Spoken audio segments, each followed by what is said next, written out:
yi ñuy seetaan ñu ngi leen a nuyu fii si Atlanta Georgia man la seen mbokk seen frère Amine Faye ñu ngi nag toog ak ku mag koo xam ne jarut introduction képp ku gis ki ma toogal di nga xam ne Gambia wala àdduna si yëpp laa mën a wax xam ne kan mooy Mouhamadul Moustapha Njie waaye nag duñ dem soriwante ak moom di ko laaj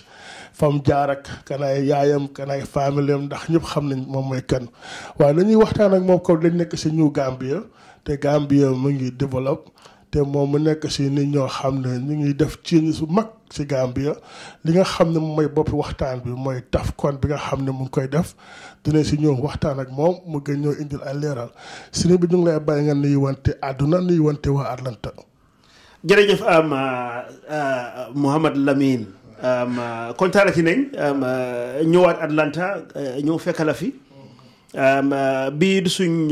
njëlbeeni waxtaan bu ñoo waxtaan am na buñ defoon mu am njëriñ lool mus naa toog am ku ma kool ni ma ne dama gis ñu la interview ak ko ni Pastor Forbes la mu ne ma interview bu am solo yaag ko ne sa jarbaat la loolu mooy àddina moom soo nekkee si milieu bii nii dangaa wax rek ba waaye doo xam kan koo déglu ak kan laay njëriñ te mun naa dem ba gannaaw boo fi jógee sax am na ñu see jëriñoo so ñu ngi laa gërëm bu baax a baax rek di kontaan si liñ ñoo interview waat suñu xam-xam gu ndaw gi ñu amee rek ñu rotal ko fi lu si waay tànxee jëriñu ko rek muy lu jëriñ lu neex yàlla neex yonente bi sallallahu alayhi wa sallam Amin léegi nit ñuy seetaan ñu ngi bëgg a xam ndax bi nga fi last one bi nga fi ñëwee woon was 1 year léegi ñu bëgg a xam lan moo la fi indi lan moo tax nga ñëw Amérique waat again. waaw dama ñëw weekend bi passé nii dañ ma invite woon Harvard Business School dafa am benn Africa Business Day conference bu ñu dee def ñu invite ma pour ma bokk si paneliste yi mus nañ ma invite about 16 years ago in 2003 ma ñëwoon wax si affaire yi real estate in Africa. This year tamit dama ñëw bokk si paneliste yi nga xam ne theme bi liñ doon waxtaanee mooy real estate and property development the challenges and the opportunities in the real estate markets in Africa loolu mooy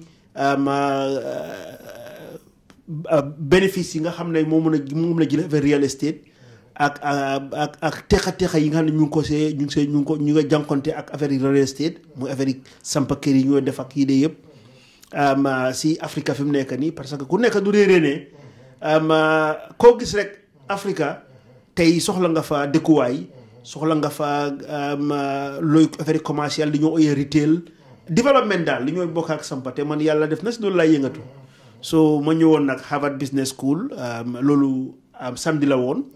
bi mu jeexee nag mënu maa ñàkk a ñëw Atlanta ñëw ziar leen ñin ñi fi nekk samay jarbaat yi fi nekk sama sët yi fi nekk loolu tax ma ñëw Atlanta ñëw fi pour ñeenti fan gis mbokk yi fi nekk ñoom Alaaji Habib Mbaye ak ñoom Imam Baye mbokk yëpp daal ku ma fi gis ñu gis te ñu ziare wante daal ziare mbokk ziare l'islam loolu daal mooy su moon tànk fii tey si Atlanta. alhamdulilah ñu waxtaan si li nga xam ne moom mooy TAFCON bi soo gisee ma bëggoon jël si waxtaan mooy ne ñu Gambia lañ nekk te gis nañ ne yow ñu bari ñu ngi wax ne you can be a vehicle boo xam ne di nga mën a liggéey diaspora bi ak ñi nga xam ne ñoom ñooy Gambia waaye bala ñuy àgg foofu dañuy bëgg nga wax ñu lan mooy TAFCON pour ñi nga xam ne xamuñ lan mooy TAFCON bi nga xam ne da nga koy def at bu nekk. waaw ma commencé la rek waxal la ok TAFCON mooy TAF conference dafa bokk si li ñoo ooyee suñ social corporate responsibilities waaye TAFCON dafa am lu ko ëmba mooy mu ngi nekk under the TAF Africa Foundation TAF Africa Foundation bi dañ am 7 initiatives 7 yëngatu yu juróom-ñaari yëngatu yoo xam ne ñu ngi say yëngatu loolu nag ñu ngi ko commencé depuis 2015 du tey leen ko commencé parce que bi nga xamee ne maa ngi àgg si ati noppal ko retirement si la xalaat ne doomi réew bu nekk su la yàlla mayee nga liggéey ba toll fi nga toll comme man fi ma toll fi mu nekk nii war naa mun a gestuwaat dimbale ñi nga xam ne ñooy ndaw ñun tamit ñu support leen pour ñu mun a taxaw soo ma taxawal TAF Africa Foundation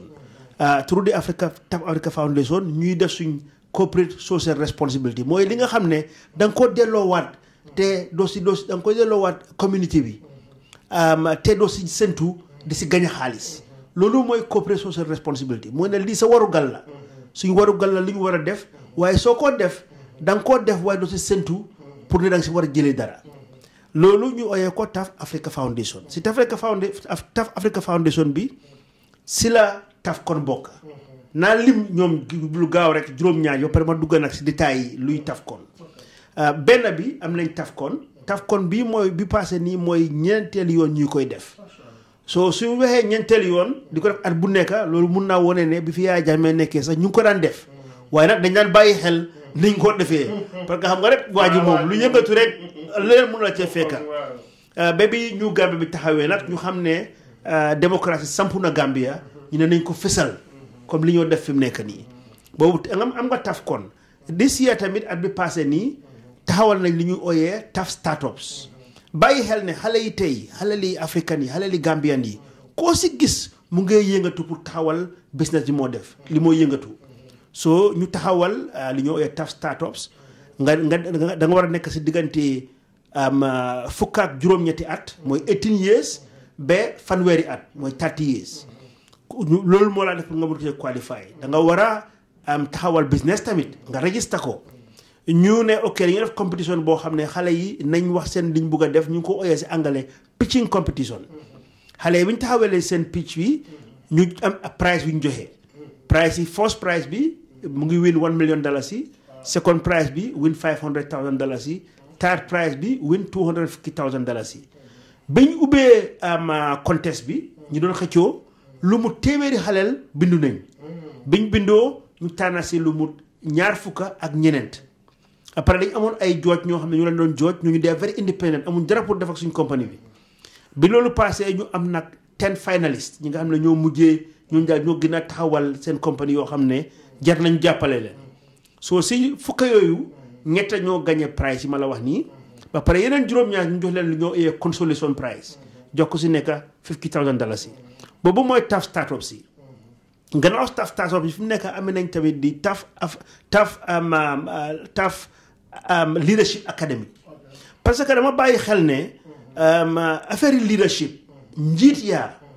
dafa xala manqué tuuti si Afrique yëpp si bépp loo ko xalaatee nag si affaire yi nguur si affaire yi business si affaire yi social affaire yi diine njiit yaa daal dafa xala tumaranke te ma jàpp ne li ko waral mooy ñu bari ñu ngay dem bay nekk njiit dafa am loo xam ne jaaruñ si liñ jaarul mooy way war a ñuy lay yar si wax la ne sooy doon njiit yi nga war a bàyyi xel lu ñu woyee core values suñu taxawal di TAF Africa Leadership every year dañoo jël 50 xaleel ñoo xam ne ñu ngay jàng waaye ñu ngay jeexal seen jàng university di bugg a dugga nag wa fi nga xam ne fa la ñu war a jëlee responsibility society nga xam ne liggéey si nguur liggéey si private sector liggéey si social bi liggéey si diine ñu try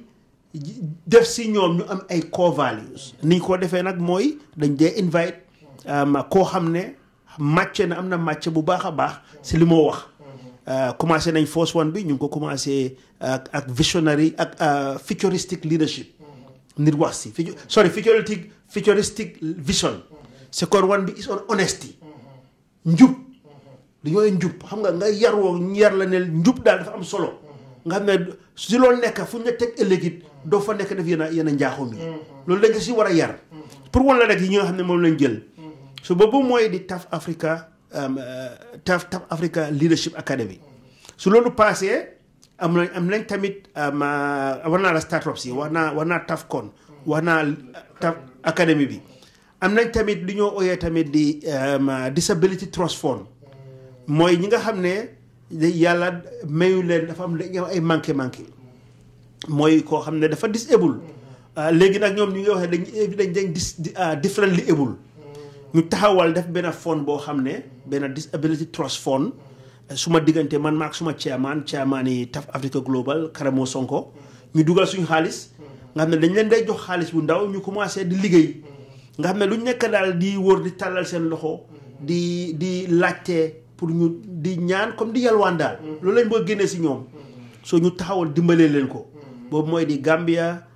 Disability Trust Fund am na beneen bu ñu taxawal bu ñoo ooyee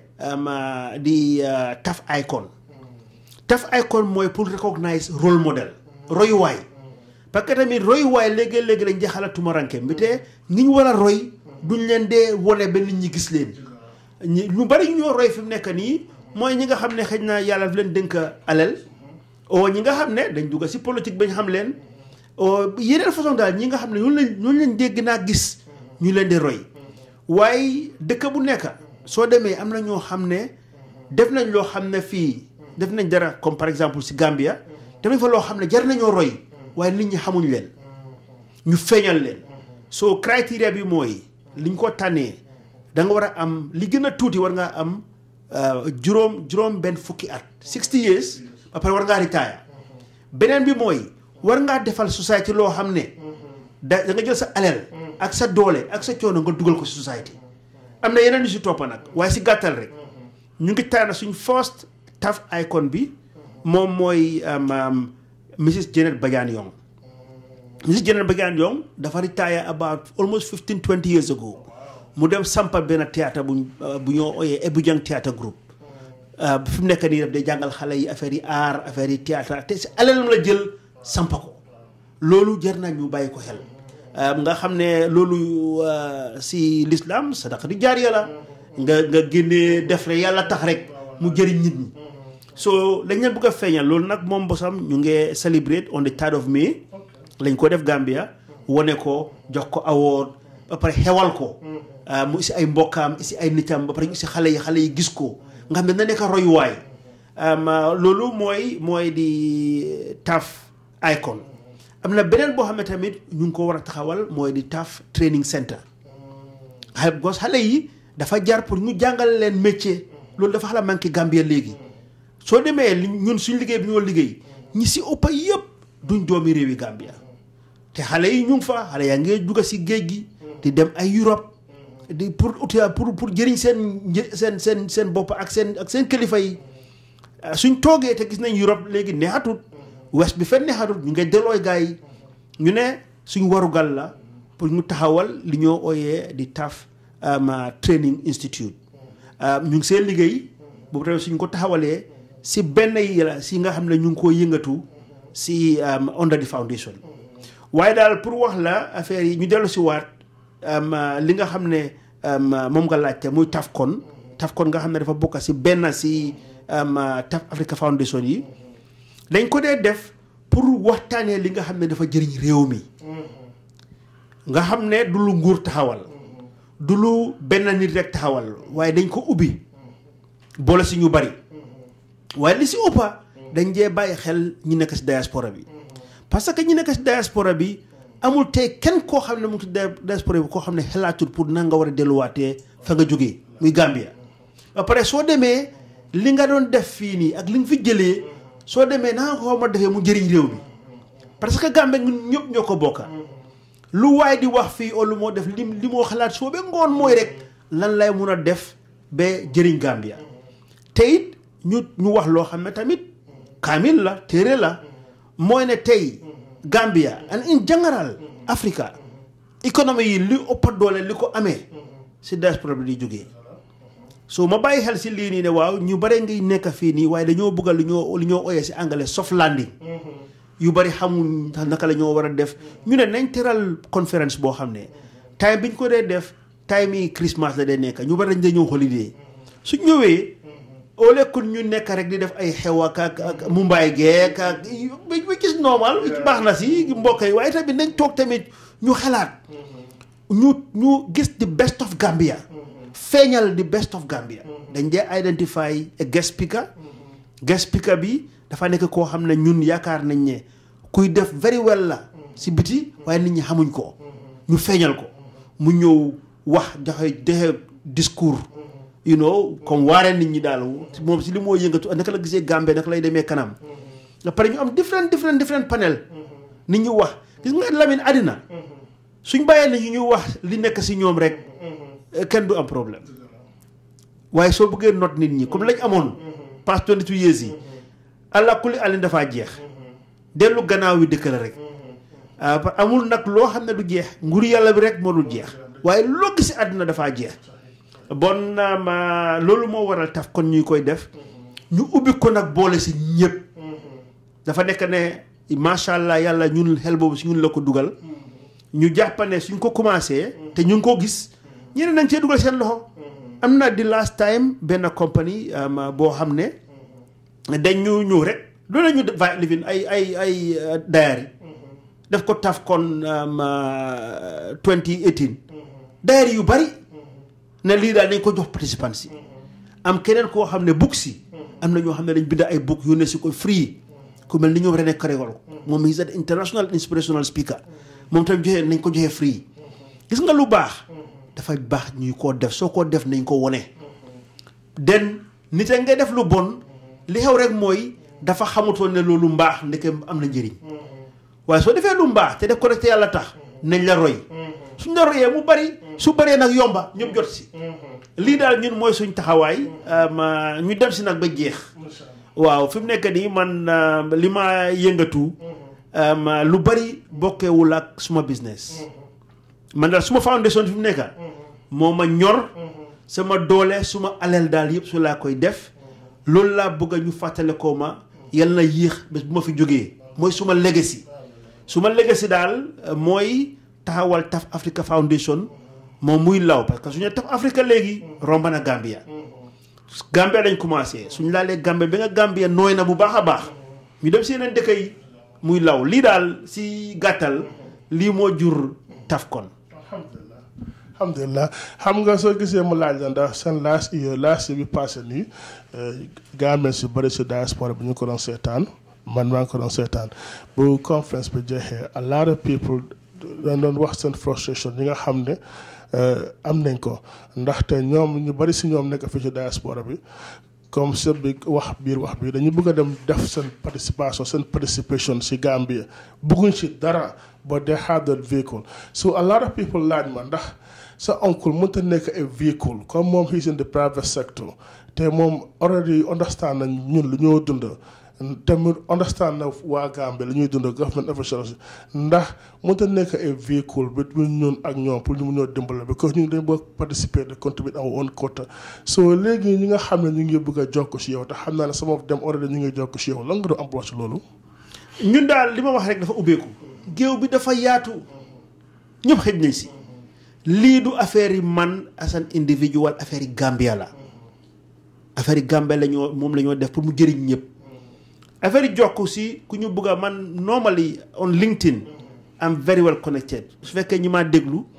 suñ seetee suma LinkedIn profile they can follow me because dama exhaust suma connection si because I have a lot of followers over 30,000 followers and I personally dama dee reply si kenn ku ma yónnee wax ma laaj ma loo xam ne mun naa cee def dara naa la tontu loolu moom amul ñaari xel beneen bi mooy soo duggee suñu website mun nga maa contact suma email mooy moustapha.njie@tafafricahomes.com even suma téléphone number sax 7761127 man téléphone number bu nekk lay uyu soo ma koolee su ma la mënuma ko waaye suma number ku ma contact mun nga maa contact on WhatsApp it's on WhatsApp parce que dama dee tukki lu bari léegi time difference fu ma nekk ak suma soxla yi waaye soo ma yónnee WhatsApp wax ma lim gën a gàtta lan nga foog ne mooy sa soxla loo xam ne mun nañ laa dimbale dañoo avoid nag personnel problème boobu ko léegi-léegi naa waaw ma bëgg a liggéey dama employé léegi-léegi waaw man day sa kër laa bëgg ak lii dama dimbale si lii o dama taawali dama may lii yooyu mënuñ koo régler waaw dañ ko def daal loo xam ne dafa ubbeeku soo ma yónnee message on WhatsApp on 7761127 I am more than willing I have all the time in the world pour dimbale te yàlla tax te dëkk bi tax beneen bi mooy ñu ngi war a wax ak Ajera ak Aïssatou Diallo Hadi Diallo maa ngi am appointment ak moom ëllëg pour toog waxtaan ak moom parce que next year su neexee yàlla at bii ñëw ñun suñ compagnie mu ngi célébrer 30 years of existence ñetta fukki at bi nga xam ne taxawal nañ suñu compagnie benn tey comme que TAFCON dox na Gambia ñu ngi xalaat ne next year incha allah dinañ commencé TAFCON in America waaw loolu suñ plan la bokka yii soo ko def nag dafa laaj nag planning bu bëree bëri ba pare li nga xam ne dañ ko dee def mooy ñun dañ commit 1% of our revenue our global revenue dañ ko commit ci foundation bi soo duñ dee ñaan kenn suñ alal la ñoo jël di si jaamu yàlla di ko def te réew mi tax so su ñoo def lii ñun ñooy génnee suñu xaalis am na ay yenn international committee ñoo xam ne ñu ngi ñu jëm a dugg si li nga yëngatu waaye daal lu set lañ si bëgg parce que bëgguñ mostly léegi-léegi da nga dee gis ñoo xam ne su la joxee sa benn cent 1 cent bugga laa wax naka ngaa defee Olof Njaay dafa ne ku la abal bët moo laa wax fi ngaa seetee waaw ñun nag bëgguñ ci loolu lii dañ bëgga lu set lu lew suñ ñaxala ñoo ko def te dañ ko def te réew mi tax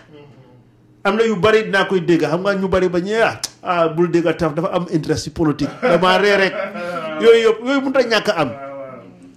loolu toujours ñu laaj ma ko waaye definitely ku ma xam ne man I am a very private person aw ma benn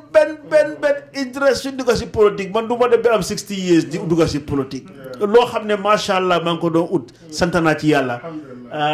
li ma yëngal yi ma daanal mooy yéen suma jarbaat yeeg suma doom yeeg suma am di jàmma yi waaw te man xam nga taalu bi laa waaw suma gàmmo yeeg sama wasifa yeeg sama wirda yi loolu ma daanal man du affaire yi tey bu nga toog si yenn place yi nguur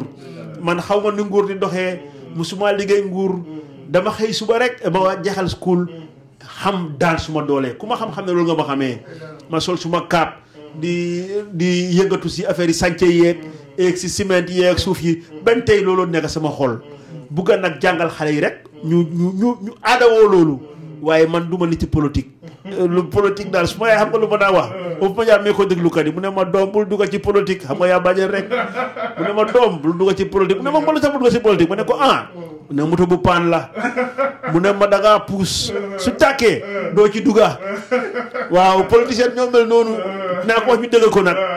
ñoom su ñoo ut laa ilay la lu nekk lañ la ko wax waaye su tàkkee doo ci dugga ma yokkal la ci beneen bu ma waxutoon dañoo dem ba si kanam eb si ñu pusutoon moom politique te man daal du ma politicien bugguma cee dugga tey bugguma cee dugga ëllëg Gambia ma ñor xam naa ne yàlla macha allah may na ma loo xam ne mun naa ko def mu add value mun naa wax ak ñëpp te du ma si seet dara waaw loolu daal sant yàlla may na ma ko ndaw yeeg xale yeeg mag yeeg jeeg jegemaar yeeg disket yeeg ñëpp si sama njaboot lañ bokka dama bëgg a daal di ñaan daal ñun ñëpp ñu jógee Gambia ñu bokk xool gis dëkk bi bu tuuti la neex a defar waaw ñun ñëpp suñ bokkee xool def suñu effort si billaay àjjana bu ndaw la waaw lii daal si digga laajte si gàttal loolu la sant yàlla bu baax a baax bëggoon naa la laaj fan ba foog war nga ko ndaxte after convention bi ñu ngi naan waa yow xanaa sa nijaay dafa bëgg a taxaw nekk dafa bëgg a jël ba leen xam nga ko politicien de xam nga ko woon la waaye nag macha allah soo su ko defee ma bàyyi la ñu nga tàggatoo bëgg naa nga gën a wax tuuti si li nga xam ne moom nga ngeen a plan pour ñëw def si next year TAFCON fii in America pour mun a ndax Amérique dafa yaatu te Gambien si dañ spread ñu ngi fa nekk te kon vidéo bi dafay dem la nga doon appliqué képp koo xam ne Gambien la yaa ngi amee métier you are doing good in your corner pour nga ñëw ci TAFCON bi 2020 in Atlanta 2020 Atlanta ma bàyyi la nga wrap up incha allah. waaw Lamine affaire TAFCON 2020 lu réer la war doon si ñun parce que wax naa la ne mooy ñetta fukki at biñ commencé liggéey ak léegi te sant nañ ci yàlla mu tombé ak affaire suñ foundation bi comme li nga wax ni ñu bari du saa gën na ñëpp a mun a jóg ñëw Gambia te dafa cher ñun ñu ñëw fii mooy gën a yomb pour ñu bari ñun luñ dee def duñ ko dee jël total ownership ne ñun ñoo ko moom su boobu lu ñu dee def déedéet lu ñoo def dañ ko dee def ak diisoo njiit lu baax noonu laa def dangaa diisoo ak nit ñi soo ñun suñ idea la ñu ngi koo ubbi képp ku ñu déglu am ci benn idea ngir yàlla yónnee ñu email o yónnee ñu WhatsApp o suñ ko mënul dañ la contact yow na idea yi commencé gum di ñëw am nañ at ak xëy na lu toppa pour préparer ko ba nga xam ne suñ ko taxawalee suñ ko defee rek ku ñëw rek gis sa boppa amul soose amul pël amul joola amul olof amul séeréer amul ma njaago Gambia lañ wax comme liñ dee def TAFCON fële bugga nañ ko def America suñ ko def dañ jàpp ne Atlanta moo gën a central pour affaire yi Gambien si fi ñu nekk dinañ ko diisoo bokk si loxo ak Ajera parce que Ajera ñoo fi représente Gambien si so comme li ma wax rek dinañ si diisoo ak waa Ajera luñ d'accord li nga xam ne daal mun naa defal Gambien si ñëpp jëriñu si ñu def ko te du Amérique rek parce que am na ñoo xam ne yombal na leen pour ñu fly Europe sax ñëw waaw soo daal pour diaspora bi la bugga nañ koo def ñun suñ dee def Lamine duñ dee def lu tuuti ñun mënuñoo def lu tuuti xam nga lan la Richard Branson wax mu ne you must dream and if your dream doesn't scare you it's not big enough so ñun man noonu laa aadawoo man lu ma def lu rëy la ba nga xam ne su ma ko wax rek ni ñu ne kii dafa ëppal lii daf ko mën a def ba ma dem Nigeria ak nga Nigeria du noonu bañ demee ak liñ fa bugg a defa yooyu loolu moo ñu fa dal ñi ma ko njëkkaa wax ma wax la story boobu ne bu gaaw a gaaw benn banque ne ma ku la ne yow Gambian bu ndaw bu nga jógee fii mun nga fay def lii ma ne ko ok baax na waaye si gàttal rek ba projet ba taxawee bañ yëgal ko mu ñëw gis si ma ne ko Gambian bu ndaw mënut a liggéey yow ma ne ko Gambian parce que mënut a gis dream bi and loolu laay ooj yéen xale yiy jóg nay rëy waaw xol bi nay rëy nañ bàyyi suñu xol yu tuuti yi Lamine kañ la fi ma ne moom koo ne mun naa def lii loolu àddina si passé na soo seetee Bill Gates ak Kim Doon war na ma ne ba moo commencé am nañu ko waxoon loolu soo demee ñoom Steve Jobs li ñoo commencé li ñu bugg a def am na ku leen waxoon loolu ñoom Richard Branson am na ku leen waxoon loolu ñu rëy ñi nga dégg nii yëpp entrepreneur yu mag a mag yi yëpp seen dream si dañ leen ko xeebaloon ñun nag li ñoo bugg a def si on TAFCON 2020 in America lu rëy laa doon bugga nañoo si gathering boo xam ne mooy ëppa gathering boo mus a gis lu Gambian organise and it will be structured in a way boo xam ne ku ñëw gis ko ne lii wax dëgg is professional dañ koo def nag consult ak ñëpp fu Gambian nekka te foog na mu nga add value te mu jëriñ Gambia si nga bokka soo lii daal si gàttal loolu laay tëjee du ma mun a ñàkk daaneel nag suma baat te gërëm wala waaw su ma la gërëmee suma warugal la yow suma doom nga suma jarbaan nga waaye macha allah gis nañ si li nga yëngatu ñu ngi laa ñaan la yàlla lafal la cat parce que ñun loolu lañu ragal waaye fas lu mu daw ñu caaw ko sëñ Abdou Aziz Al Amin suma xarit xam nga lu ma daa wax ne ma sëñ Moustapha ma ne ko mu ne ma jërëjëf baat bu tuuti la ku deful dara doo ko dégg bon jërëjëf waaw ku def dara de dégg ko gis nañ yi ngaa yëngatu si diine gi si société bi ma mbokk geeg am di jàmma yeeg